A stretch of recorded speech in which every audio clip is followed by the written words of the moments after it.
Hey, Mzansi, welcome back. This is your Feel Good Breakfast Show. And yes, Expresso has been serving you this morning in so many ways, with entertainment, with good food, and now with important conversation. And I think whether it's work stress or long to-do list, or maybe just the winter blues, which can happen right now in this season, many of us are struggling to get quality sleep. But rest is one of the most important tools our bodies have for recovery and for our immunity.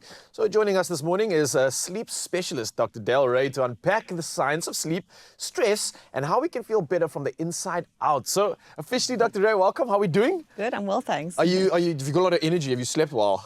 I'm hoping you're not coming here to remind us as presenters, especially how bad of a situation we're in. But let's talk about it. What happens to the body when we are sleep deprived? Because I've felt this feeling, and I get groggy. You're just irritable. The mood changes quite a bit. Is this kind of where we're going?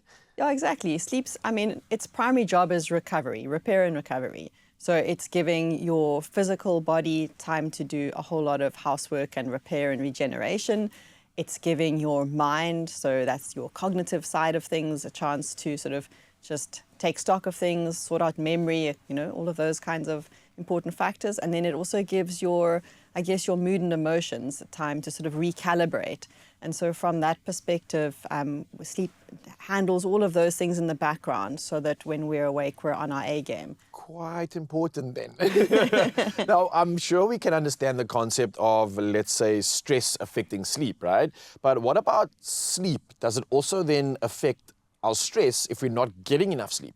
Yeah, absolutely. It's a complete bi-directional relationship. And I think this is why some people find themselves in a downward spiral that's difficult to get out of. So as you mentioned, if a person is stressed, we say that you're sort of on high alert, or your nervous system is on fire, there's too much fight or flight going on, and that can make it very difficult for us to let our guard down and get into the sleep stage that we need to.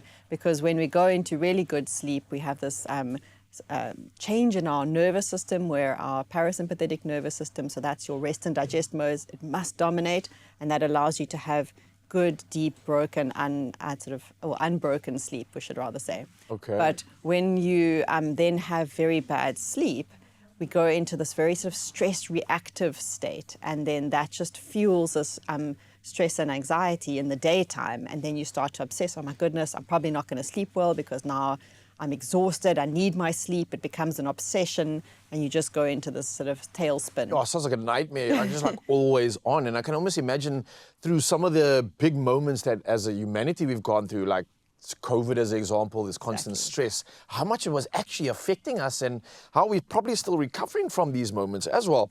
With regards to things like sleep hygiene, and I know this is a sort of a blanket term, I'm hoping you can elaborate more on this. How important is this in terms of getting good recovery and allowing, let's say, our immune system to even repair? Does this assist in that in any way? But maybe we can start off with a good sleep hygiene first.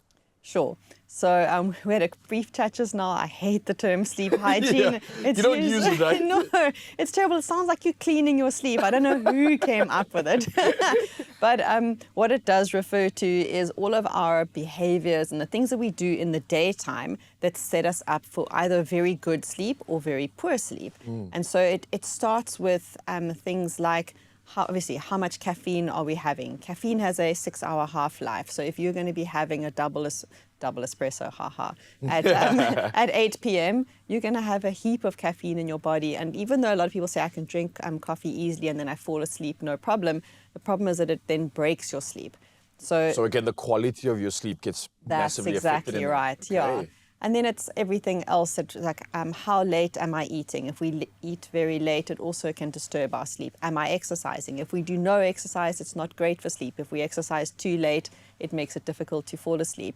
A big thing is now, of course, is using screens and devices right before bedtime, because that emits a short wavelength, intense light, blue light.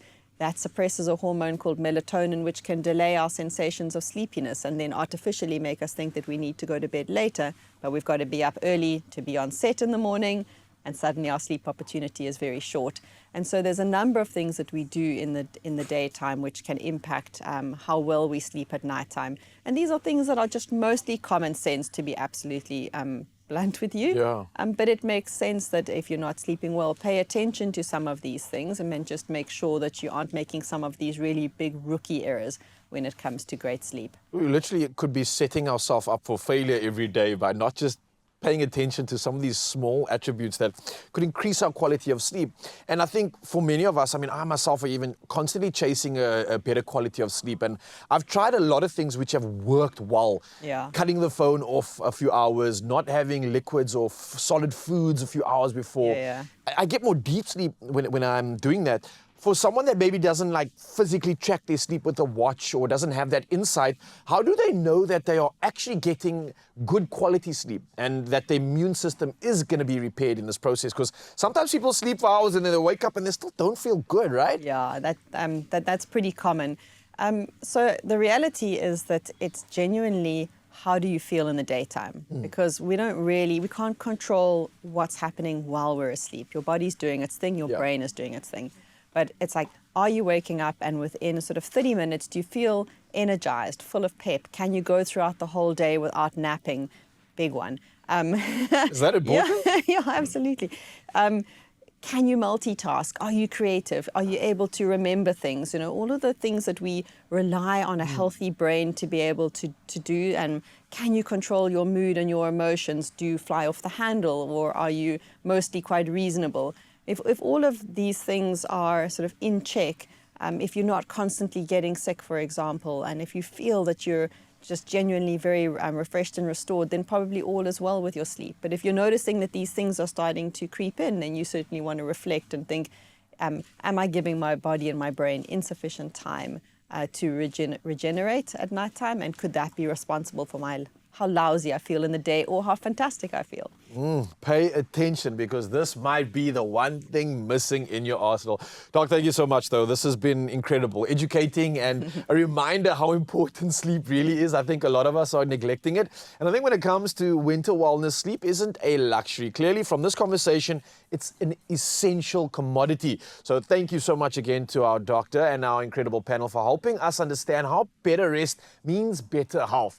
And here's a reminder, if you are feeling run down, then the ADCOCK INGRAM Winter Survival Pack has all the essentials to maybe help support your immune system and ease seasonal symptoms. I know a lot of us can be struggling with a few things right now, so if you want some more health tips, you can visit beprepared365.co.za. And it gets even better, because you could also win 2,000 Rand in cash. You want to know how? Well, it's really simple.